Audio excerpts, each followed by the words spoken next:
Diciamo ancora una volta ragazzi di Game Legends, benvenuti, c'è come al solito Tizio, c'è con noi Buon Marva e Tago. Bene, parleremo quest'volta in inglese, siamo sempre all'Icon con l'Italian Gaming Championship, Test Your Pride con Mortal Kombat X. So Tago, about this interview is just something that we want to ask you is how do you see the field in Italy? I mean, we know you are a really good player, so how are the Italian players?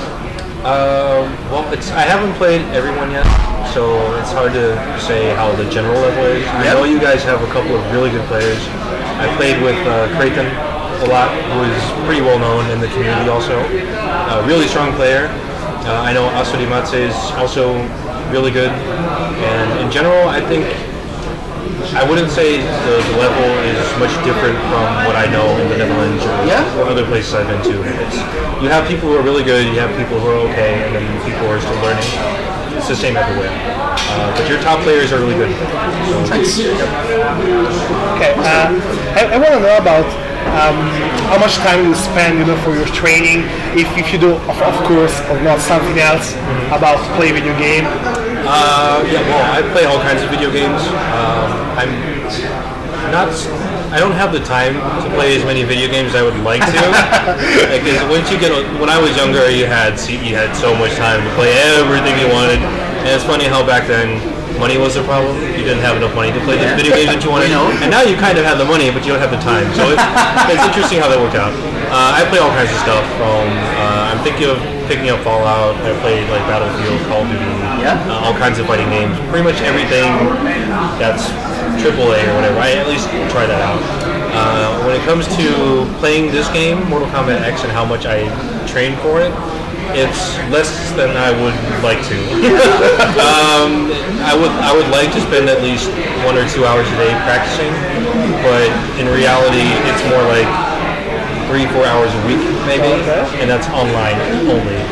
And it's all just because of time constraints. Like I have a job and I have a girlfriend, and it all needs attention. So I don't practice as much as I would want to, and I think that also shows in how I play sometimes, because I'm not always consistent with hitting combos and everything. Sometimes I just drop stuff that I shouldn't really be dropping. But 3-4 hours a week probably. If I'm lucky, a little bit more. Not as much as I would want to.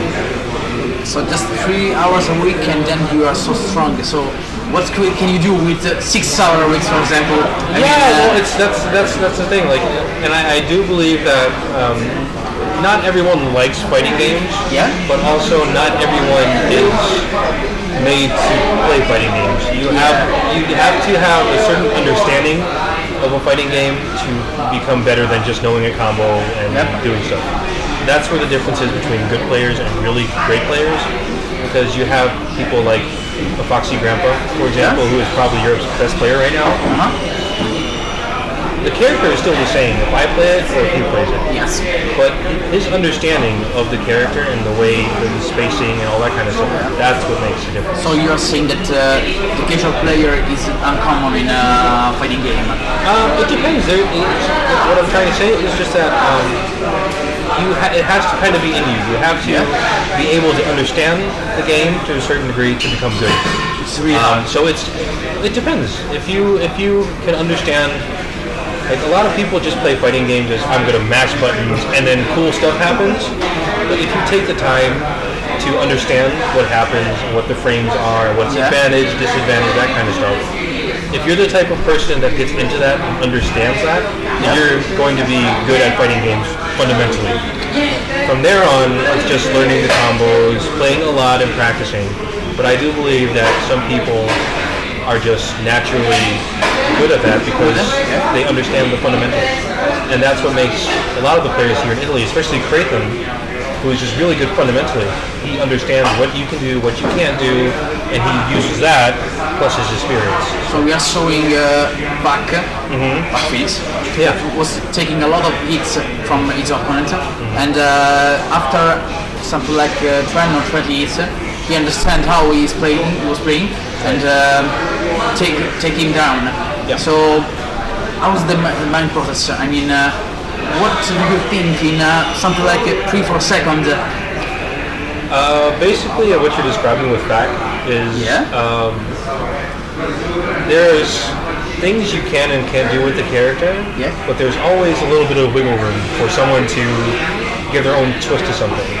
Like, for instance, if you're playing, I don't know, Kung Lao or whatever, and he does something, he's slightly minus, you should respect what your opponent's going to do if you do that. So you should be blocking, but if you want to be disrespectful, you could just press a button.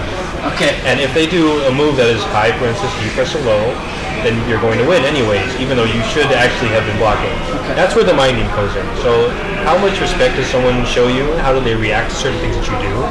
And that's why it's good that we have best of 5 stage. At least 3 games to figure out how someone reacts to something. That becomes the mind game. Because it's not what options does the person have, it's what options does the person use. Okay. That's what it becomes. That's the mind game. That's what you have to adapt to when you're playing It's something. really hard for me to hear that. Yeah, it's crazy. Like you would think it's not as straightforward as character A does this, so then this is the result he has to block or whatever. It's not as straightforward as that. Like there are spots where you can just disrespect that and just be like, no, I'm gonna press buttons anyway because they're expecting me to just sit back and block this, but I'm not going to. So the next time that you do that, they're like, okay, he could press a button, and then you have the mind game going. Is he or isn't he? And that's where fighting games become interesting. You have to think all of this in something like 3-4 seconds. Is that so Yeah, busy? it's part thinking and also feeling. Like you have a feeling. Sometimes you guess. Just follow your instincts. If you think he's going to do something, you react to How it. do you approach it to a match? I mean, you're gonna think what your adversary, opponent is gonna do. Yeah. So you used to think first the game or during the game? The evolution of the match, I mean. Well, usually you'll have. When I start out, I usually have a game plan. Like Yeah. I'm gonna start out just go all in, just go straight up for it, respect nothing, just press buttons all the time, Okay. and see what they do. And from there on, you can kind of. Understand your opponent. You can fine tune it and see. Okay, he reacts in this way. Yeah. So then that leaves other options for you, and that way you just find your path through the Just way. like a through the battle. fight. Yeah. Yeah, he will just yell at the beginning, Leroy Jenkins! Yeah, just go in. Just Leroy Jenkins that. For sure.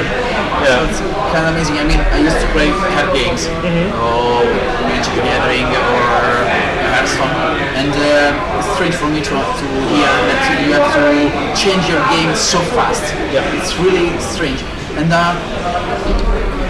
Marva used to ask our guests about the community. This time I'm gonna ask you. Okay. What about the community of this game, or what about the Italian community? Do you know?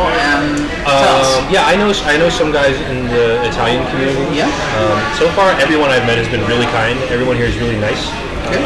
A lot of really cool guys. I know Creighton, for instance, I met him at the MK Cup because he qualified here in Italy to represent Italy at the European Cup. And what I like about him specifically is that he will travel to other tournaments to participate in different countries. And that is one thing that I would like all the guys here are really nice. I'd like to see them come out and travel to different places so that the community in Europe can grow. Because that is something that is in the United States, their community is really strong because it's all one country, but they all travel to different events all over the country, and they meet each other and they become friends or whatever. And that's something that doesn't happen in Europe too much right now. It's starting to get there. Like we had it started with Mitsu's Combat Clash, which is a player in ESL. I'm sure you guys know ESL, right? The online tournament thing. And he decided to do a tournament in Germany. So myself and some other Dutch people went to Germany in Hanover, which was a 3.5-hour drive.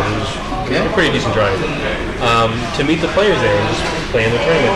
And because we went over there, some of the guys who were at that tournament started coming to our tournaments. So it's cool. Yeah, so that way interaction. Exactly. So the guys there will come to the Netherlands. We'll go to Belgium. We'll go to Germany. And we'll all just get together and play these tournaments together, so we can grow as a community together. We've had people like Storm from Austria come to Red Fight Districts, the tournament in the Netherlands. We've had a Foxy Grandpa, we've had all these guys, and you just see when people meet these players that they've seen on ESL or in tournaments or on streams or whatever, they get into the game a lot more. They're like, oh man, that's really cool. I want to see these guys more often, because they're not just these guys that are really good on a stream. I actually know them, and I can talk to them because they're just normal people. There's always something to learn. Exactly. There's always stuff to learn, and also, if you just travel there, you'll make actual friends in this community. And everyone in the MK community is super awesome. Like, everyone is super nice.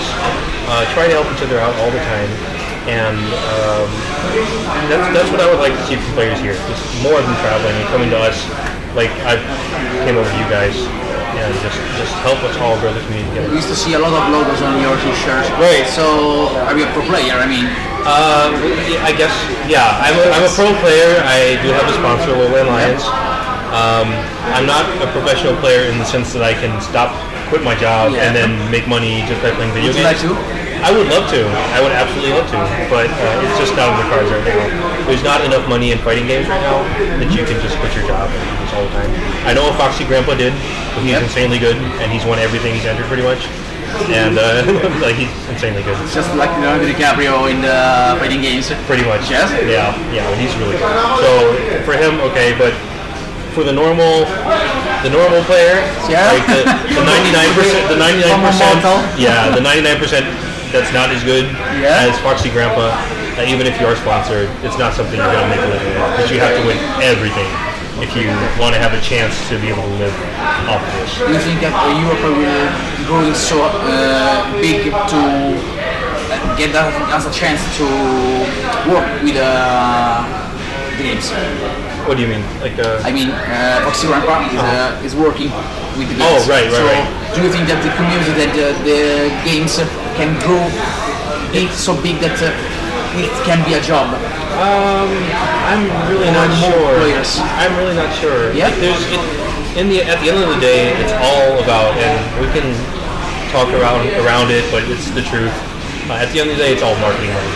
It's all how much money Warner Brothers in this case, or Blizzard, or whoever, how much money they want to put into the game to keep people playing and put that money down on the line. You know, StarCraft and the Blizzard games, they have enormous pot bonuses and prizes. Like, it's insane. And because of those numbers, people can, live off of that if they're really good. In our case, it's mostly grassroots tournaments, so it's stuff that we put together as a community. Yes. And unless we start seeing huge sponsors or Warner Brothers or whoever stepping in and putting in those pot bonuses, I don't think that's going to happen. It's more going to be a hobbyist thing, something that we do because we love it, and for the community, just because we have fun playing the game. And what about your parents? My parents? Yeah, I mean, what they used to say when what they used to say when you tell them, Father, I'm going to have a tournament in Italy, I'm going to have a tournament in Germany, I'm going to have Right, yeah. That was interesting. I've been playing video games a lot my entire life. As a kid, They used to say, shut up with this game! Yeah, pretty much. It was like, my parents were really great with that, because they bought me like a Sega Genesis when I was 6 years old or something. Okay, give me a brief fist, please. Oh, right, Sega Genesis. Let's go. And they supported me with buying me games, and they let me do my thing.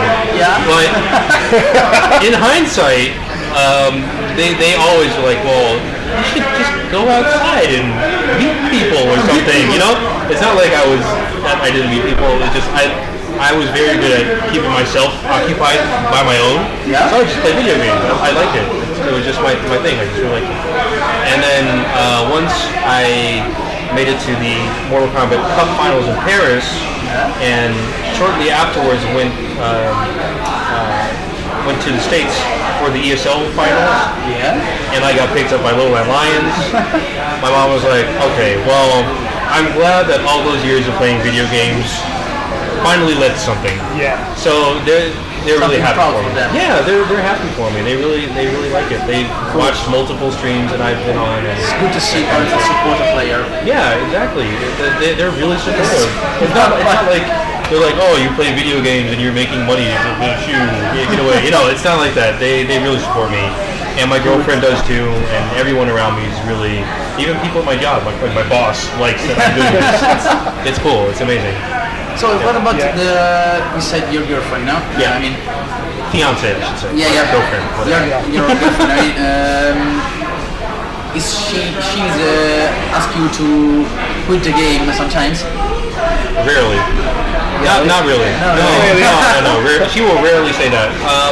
She really loves you. She really does. For some reason, she really does. Yeah, like she's supported me since day one.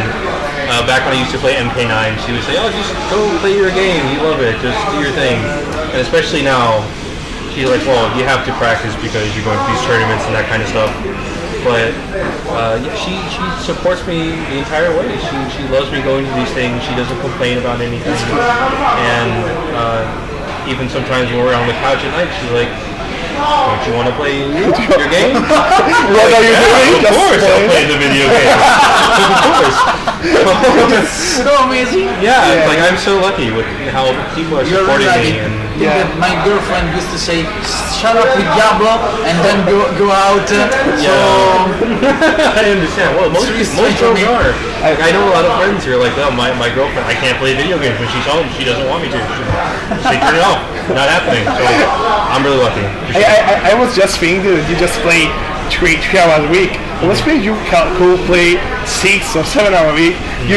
Your skill just grew over 9,000. You're new to cheats. Well, there's again, that's the thing, right? Because I'm pretty good at this game, but there are people who are a lot better than me, and that's mostly because they are just fundamentally better than me. In the basics of the game, they understand more, and I believe that I can get better for sure. But I'm not 100% sure that I could reach the same level as some people, because I just believe that it's in you or not. There's just a skill, there's just as high as you can go. There's a certain level where it's like you capped out. Yep. You're not going to get a lot better than this. And of course, everyone can win in this game because it's all a mind game. But yeah, I don't know. I would be better if I played more, but I'm not saying necessarily that I would be automatically the best player or whatever. It's more than just practicing. Okay, I think that's all false. So we can end the interview. So right. Just is that your first time really? No, this is the third time I've been. Third time? Yeah. I've been to Gouda Lake or whatever. So you like our organization? I mean, it's good for you. Yeah, sure. Of course. Okay, that's apart from me. Yeah. So thank you so much for this interview. No problem. And we appreciate that. Thank you for all of these things. Yeah, thanks for having me. So we hope to see you win this tournament. Yeah, me too. So let's go, man. All right. Thanks.